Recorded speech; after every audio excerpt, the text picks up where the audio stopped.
Because I think کہ جس طریقے سے ثاقب نثار صاحب کے زمانے میں ہوا اور افتخار چودھری کے جانے کے بعد اس سے پہلے میں نے جوڈیشری کے بارے میں اتنی نازیبا الفاظ اتنی پبلکلی کھلے عام نہیں سنے تھے. اینڈ جوڈیشری کسی بھی ملک کے لیے ایک اسٹیمڈ پوزیشن, obviously ہماری تو شریعہ میں بھی ایک قاضی کا رول ہوتا ہے, but if you look at the British judiciary, آپ کو پتہ ہے کہ جی اگر کوئی بورس جانسن نے کوئی ڈیسیژن لے بھی لی, but you can go to the judiciary. مجھے سمجھ نہیں آتی کہ یہ آہستہ آہستہ جب آپ یہ اس قسم کے ڈیسیژنز آتے ہیں اور کلیش دکھائی دیتا ہے. فار ایگزامپل آپ نے سندھ ہائی کورٹ کی بات کی, سندھ ہائی کورٹ نے تو ذوالفقار علی بھٹو کی کو بھی جوڈیشل مرڈر اپالوجی کی ہے, that is also on record. تو یہ ہم ایک ایسے ملک میں جہاں ہمیں انصاف دکھائی نہیں دیتا اور کنٹینیوسلی ہم چاہتے ہیں کہ اوکے یو نو جوڈیشری کی طرف جائیں اور جوڈیشری انڈیپینڈنٹ دکھائی دے, تو بار بار جب اس کے اوپر اس قسم کی باتیں آتی ہیں تو then not only do people lose trust, but it's not very good for the judiciary as an institution. اسی وجہ سے اگر آپ کو یاد ہو کہ 2006 میں جب آپ ہی کے شہر میں لندن میں چارٹر آف ڈیموکریسی ہوا تھا محترمہ بے نظیر بھٹو اور نواز شریف صاحب کے درمیان, تو اگر اس کے نکات کو پڑھیں تو اس میں ایک نکتہ یہ بھی تھا کہ پاکستان کی وفاقی جمہوریت میں ہمیں ایک وفاقی آئینی کوڈ ہمیں بنانی پڑے گی, ایک فیڈرل کانسٹیٹیوشنل کوڈ ہم بنائیں گے جس میں چاروں صوبوں کی ایک طرح سے برابر نمائندگی ہو تاکہ کسی ایک صوبے کی طرف ٹلٹ نہ ہو. اور اس عدالت کا کام آئینی جو معاملات ہیں ان کو دیکھنا ہوگا. وہ جو دوسرے جو اپیلیٹ کورٹ کا بھی ایک فنکشن ہے سپریم کورٹ کا, لیکن جو کانسٹیٹیوشنل جو معاملات ہیں اس کے لیے الگ سے ایک فیڈرل کورٹ ہوگی. اگر آپ کو پاکستان کی تاریخ کا پتہ ہو تو شروع میں پاکستان کی جو سب سے بڑی عدالت تھی اس کو فیڈرل کورٹ ہی کہا جاتا تھا. فیڈرل کورٹ کہا جاتا تھا, بالکل. تو اصل میں جو عدالتی جو اصلاحات ہیں اس میں جب 18ویں ترمیم ہوئی تھی تو اس میں دنیا بھر کے جو نظام ہے ان کو دیکھتے ہوئے یہ تجویز کیا گیا تھا کہ پارلیمان کی ایک کمیٹی جو ہے وہ ججز کو اپوائنٹ کرے گی.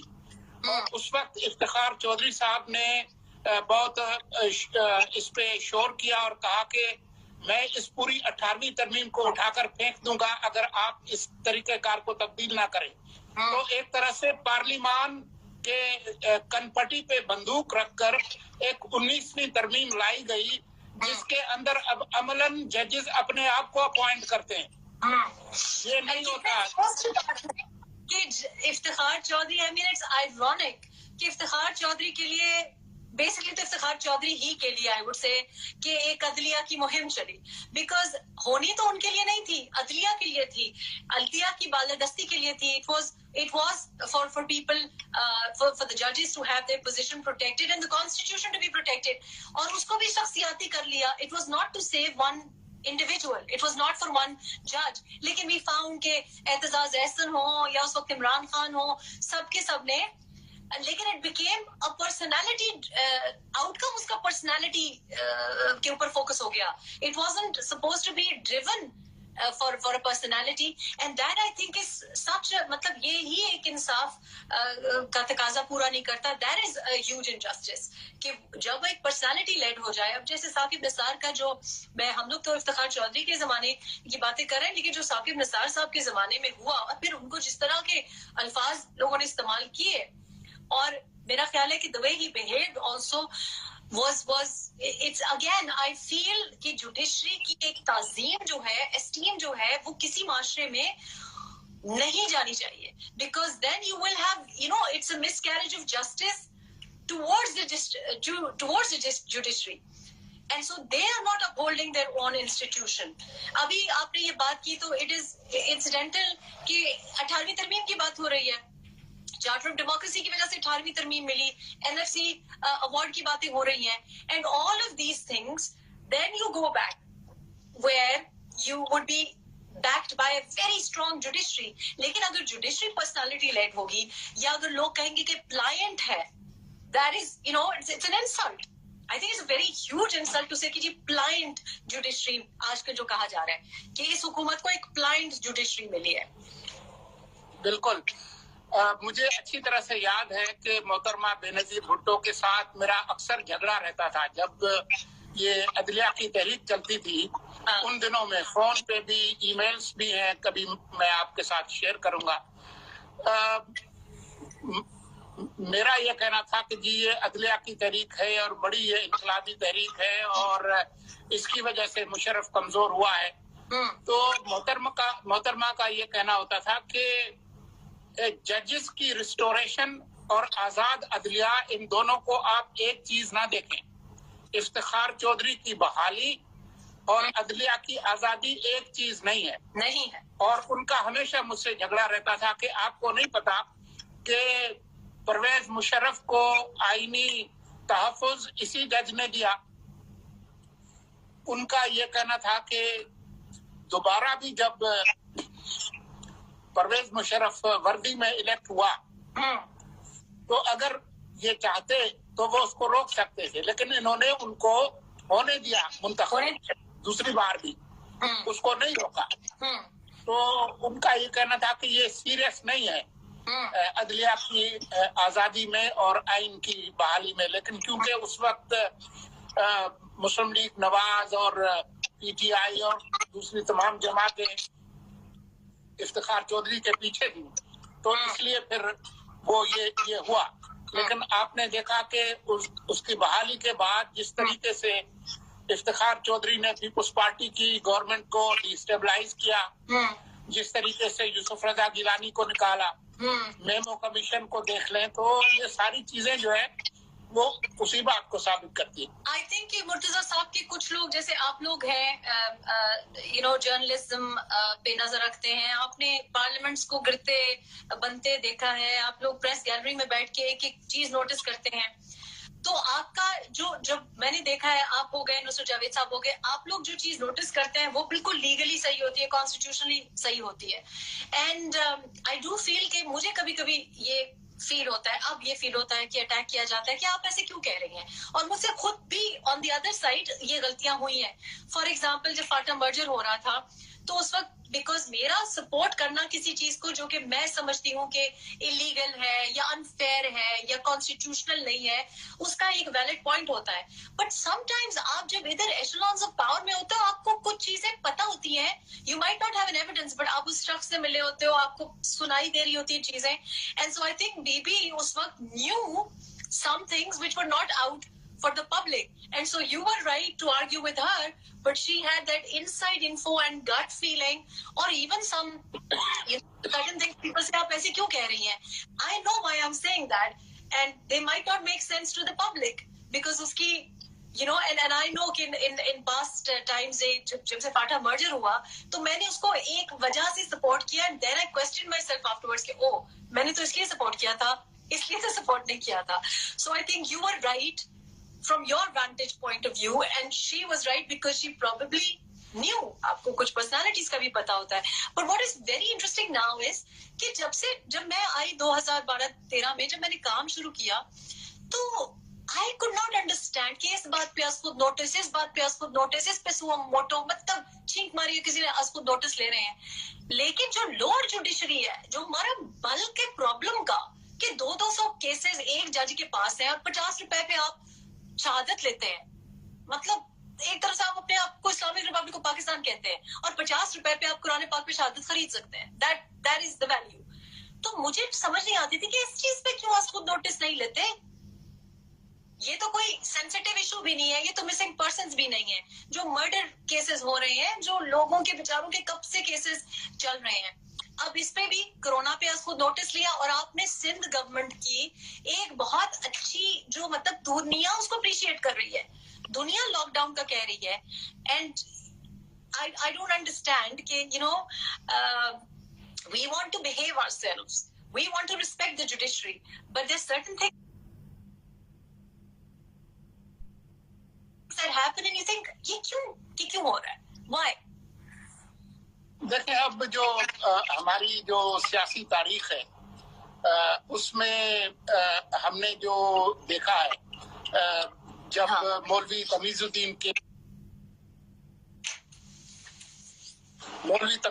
کیس بڑا مشہور ہے, جی جس میں جب پہلی بار اسمبلی کو دستور ساز اسمبلی کو ڈیزالو کیا گیا تو اس وقت جو ہے وہ بظاہر تو جو سندھ ہائی کورٹ تھی انہوں نے ان کو ریلیف دیا، لیکن بعد میں فیڈرل کورٹ نے جو ہے وہ یہ جو ریزولوشن تھی اس کا ساتھ دیا.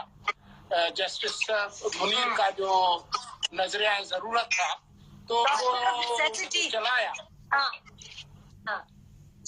اور پھر نظریہ ضرورت یا ڈاکٹرن آف نیسیسٹی، یہ مطلب انہوں نے تو لکھا نا in his defense he at least we have evidence. ایک جج نے کم از کم لکھا کہ یہ میں نے کیا. We have evidence of that, and that was years ago.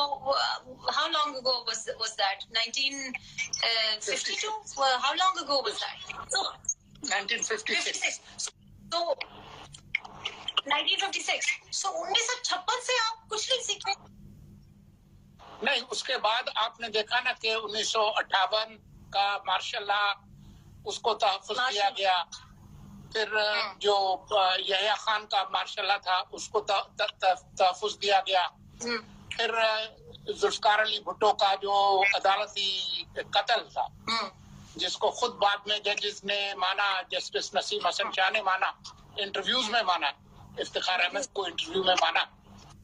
تو جس طریقے سے وہ ہوا، پھر آپ ظفر علی شاہ کیس دیکھیں، بیگم نصرت بھٹو کیس تھا 77 کا، اس میں آپ دیکھیں ظفر علی شاہ کیس تھا پرویز مشرف کے خلاف. انہی ججز نے جن میں افتخار چودھری صاحب تھے، انہوں نے ان کو آئین میں ترمیم کا حق بھی دیا. تو یہ ایک بڑی ایک المناک تاریخ ہے عدلیہ کی، اور وہ ابھی تک اس شیڈوز سے ہم لوگ باہر نہیں آئے. اور بات یہ ہے کہ پچھلے 2 سال نہیں، اب تو 4 سال ہونے کے، یہ جو پیناما کا کیس بنا اس وقت بھی I kept asking lawyers and judges off record کہ یہ آگے جا کے one has to be very careful. کبھی بھی کسی پولیٹیشین کو بھی نہیں فیل ہونا چاہیے یا اس کو احساس دلانا چاہیے کہ تم استعمال ہو رہے ہو. کبھی I think کہ people, because it is a position of power, the Supreme Court and the Chief Justice is a position of power, obviously, and power has to be also be accountable, has to be stabilized in some way. تو وہ ایک I suppose ایک ایسی position ہے کہ ہم بول بھی نہیں سکتے obviously, لیکن کچھ لوگ بولے ہیں. ابھی 2 دن پہلے جہانگیر ترین نے ٹی وی انٹرویو میں کہا ہے، دوبارہ کہا ہے کہ مجھے جو نااہل کیا گیا وہ اصل میں جو نواز شریف کی جو نااہلی تھی اس کو بیلنس کرنے کے لیے کیا گیا. اس کا جو مطلب ہے یہ ہے کہ کیونکہ نواز شریف کو نااہل کیا گیا تو اس کو بیلنس کرنے کے لیے ایک ادھر سے بھی کرنا تھا. تو اب یہ اگر بات ہے تو خاصی خوفناک ہے. But you see, that's the problem. خوفناک ملک کے لیے تو ہے ہی ہے، لیکن اگین جوڈیشری کے لیے کہ when fingers of blame have been pointed towards it, in the past we've seen politicians کو تو ہمیشہ گالیاں پڑی ہیں، کرپٹ کہا ہے، یہ کہا ہے، وہ کہا ہے. آہستہ آہستہ ہم نے دیکھا کہ جب میں when I came to Pakistan تو I was shocked کہ جو آرمی کا ایک جو روپ تھا وہ کافی post Kayani period they seemed apologetic, and I felt کہ یہ تو مشرف کے ٹائم میں تو ایسے یہ بیگمات نہیں بہیو کرتی تھی. ایک تھا so there was that, I think, Charter of Democracy کے بعد 18th Amendment کے بعد people were kind of like they'd received a slap on the wrist. تو مجھے لگا کہ there's a little bit of I could feel in the interactions. اور اب مجھے فیل ہوتا ہے کہ اب جوڈیشری کے اوپر بھی جس طریقے سے fingers of blame, everyone is pointing at them. For Jahangir Tareen to sit on 2 primetime shows and say this, and we've all seen it, is ultimately not only raising a huge question, but ultimately it's painful to see کہ judiciary کے اوپر آپ اتنا بڑا الزام لگا رہے ہیں and برملا بول رہے ہیں, and I think many people would have believed him.